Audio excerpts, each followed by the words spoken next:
জোড়া জুতা দিবা বালুর মধ্যে, যেন কোথাও বেড়াইতে যাইতে পারে পইরা। আচ্ছা ঠিক আছে ভাই।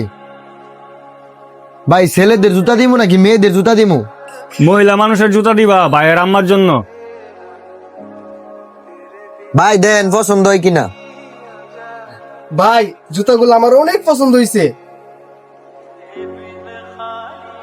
ভাই এই দুই জোড়া উনি পছন্দ করছে। ভাই এই দুই জোড়ার দাম কত রাখবেন? দামটা কোন? ভাই এটির দাম 600, এটির দাম 200, দুইটা মিলে 800 টাকা দেন আপনি। ভাই একটু কম রাখা যায় না? ভাই আমি আপনার দাম অনেক কম কইছি, এর চেয়ে কম রাখা যায় না ভাই। দেখেন না একটু চেষ্টা কইরা একটু কম রাখা যায় কিনা, তাইলে আমার জন্য অনেক ভালো হইব। আচ্ছা তুমি কি কাজ করো? ভাই আমি একটা ফার্নিচারের দোকানে কাজ করি। আচ্ছা তুমি মাসে কয় টাকা বেতন পাও? 8,000 টাকা বেতন পাই। কি কও ভাই, 8,000 টাকা বেতনে তোমার সংসার চলে? 6,000 টাকা সংসার খরচ আর বাকি 2,000